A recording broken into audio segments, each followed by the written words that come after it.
So you've definitely heard the name Tesla, right? But I'm willing to bet you don't know the whole story. We're talking about a man who imagined our modern world a century before it even existed, only to die forgotten and broke. Let's dive into the incredible story of Nikola Tesla, the forgotten genius.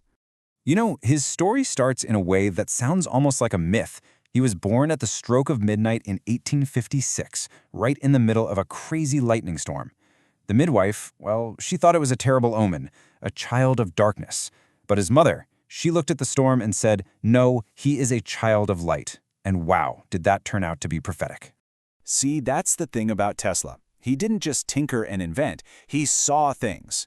He literally pictured a future run on invisible forces, all connected wirelessly with practically limitless energy. I mean, he saw our world and he tried to build it for us over 100 years ago. So, you gotta ask, right? How does a kid from this tiny village in the middle of the Austrian Empire grow up to take on the biggest names in industry? Well, it turns out from day one, he was just wired differently. I mean, Tesla's mind was something else entirely. He had a perfect photographic memory, could memorize whole books, word for word. And get this, he'd visualize and build incredibly complex machines completely inside his own head before ever picking up a single tool. But, this kind of genius often has a flip side. He was tormented by these blinding flashes of light, these intense visions. His dad was a priest and really wanted him to follow that path. But his mom, she was an amazing inventor in her own right. And Tesla, well, he was drawn to her world, dreaming of harnessing that very same lightning from the night he was born. So he gets to university, and that one-of-a-kind mind of his immediately sees something nobody else did. They're all looking at this cutting-edge generator, a Graham dynamo, and his professors are just in awe. But Tesla, he looks at it and just sees this clunky, inefficient machine sparking all over the place. And right there, in his mind, he saw a much, much better way. And that right there, that was the beginning of the battle that would define his entire life. See, the whole world, led by the legendary Thomas Edison, was running on something called direct current, or DC. And honestly, it was pretty terrible. It was weak, super wasteful, and you needed a power station like every few miles. But Tesla had a vision for alternating current, or AC. This stuff was powerful, super efficient, and it could travel for huge distances. It could light up the entire planet. The only problem, he had to convince a world that basically worshipped Edison that their hero was completely wrong. So, what does he do? With basically nothing in his pockets, but a letter of recommendation and a brain bursting with these incredible, impossible ideas, he gets on a boat to America. His goal? To meet Edison himself. And that meaning, well, it would spark one of the greatest rivalries science has ever seen. So he gets there, and right away, he just blows Edison away with his brilliance. Edison was so impressed, he made him a huge offer, $50,000. Now that's like over $1 million today. All Tesla had to do was fix Edison's clunky, inefficient DC generators. So, of course, Tesla works like a madman for months, and he pulls it off. He does exactly what Edison asked. But then, when Tesla goes to collect his payment, Edison just laughs in his face. He tells them the whole thing was just a joke. He literally says, "Tesla, you don't understand our American humor." Can you imagine? In that one moment, Tesla didn't just lose a fortune. He realized that Edison was never, ever going to take him or his ideas about AC seriously. It was a massive betrayal. And yeah, he quit right there on the spot. So when Tesla finally gets a new backer for his AC system, Edison doesn't just, compete fairly. Oh no. He goes to war. He starts this absolutely vicious smear campaign. He starts staging these horrific public demonstrations where he electrocutes dogs, cats, even an elephant with AC power, just to scare the daylights out of everyone. And then he takes it a step further. He lobbies to make sure the world's first electric chair is powered by Tesla's AC, trying to forever burn the idea into people's minds that AC equals death. But you know what? You can't stop progress. It's just not possible. Despite all of Edison's dirty tricks, Tesla was about to have his moment. He was going to prove to the entire world that his vision was the future. This would be his greatest triumph. And, tragically, it would lead directly to his most devastating mistake. Okay, so picture this. It's 1893, the Chicago World's Fair. This was the moment of truth. Night falls, the whole fair is dark, and then Tesla flips a switch, and bam! Hundreds of thousands of light bulbs just explode with light, flooding the entire White City with a kind of brilliance nobody had ever seen before. It was absolutely dazzling. Millions of people saw it with their own eyes. They saw the power, the magic of AC. And in that one night, it was over. Edison's DC was done. And the nail in the coffin came right after that.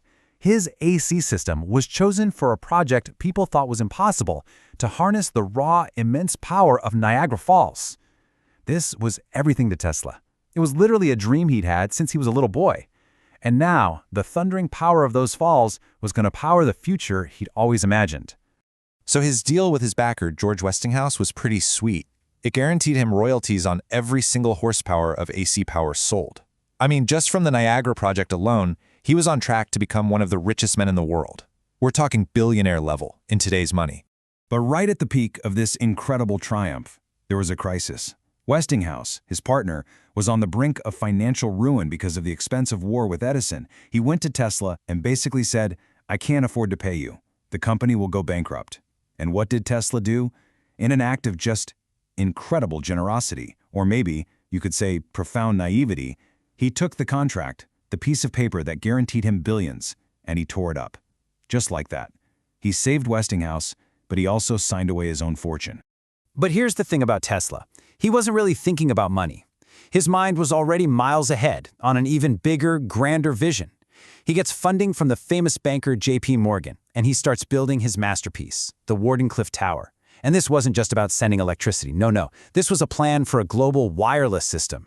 We're talking free energy for everyone on the planet. Instant messages sent across the globe, sending images through the air. The man was basically inventing the internet and wireless power, all the way back in 1901. It's insane. But there was a problem. His backer, J.P. Morgan, was a businessman. He saw the world in profits and losses. And when he finally understood what Tesla was really trying to do, give free energy to the entire world, he asked one simple, devastating question. Where can I put the meter? You can't put a meter on free. Morgan pulled his funding on the spot. And just like that, the dream of Wardenclyffe and the dream of free energy for all humanity, it died. And that failure, the end of Wardenclyffe, it just broke him. The greatest inventor on the planet, the man who literally lit up our world, started a long, slow, painful slide into total obscurity. His last few decades are just sad. He bounced from one New York hotel to another, constantly in debt, always struggling to pay his bills. This celebrated genius, this visionary, he was now just seen as this weird, eccentric old man. He'd spend his days in the park, feeding and talking to the city's pigeons, who he said were his only true friends. And then, when he died, all alone in his hotel room at the age of 86, the story takes one final, bizarre twist. Before his body was even cold, U.S. government agents swooped in. They seized everything, all of his research, every note, every blueprint, and they locked it all away under a classified seal. Even today, we still don't really know everything they found in there. So for decades, his name was just a footnote in the history books, if he was mentioned at all. But here's the cool thing about legacies. They're not always written when you're alive. And slowly, starting in the late 20th century, the world began to rediscover this incredible man who had seen our future so clearly. It started small. In 1960, the scientific community officially honored him, naming the unit for magnetic strength the Tesla, which is a huge deal. Then, in the 60s and 70s, he kind of became this counterculture hero, a symbol of suppressed genius, the brilliant underdog crushed by the system. And then, finally, in our own century, his name became the very symbol of the future all over again, slapped on the side of a revolutionary car company that's changing the world using the very same electric principles he fought for. It's an amazing comeback story for sure, but it leaves you with this really unsettling question, doesn't it? I mean, if the world was so blind that it ignored his vision for free, wireless energy for an entire century, what else did we miss out on?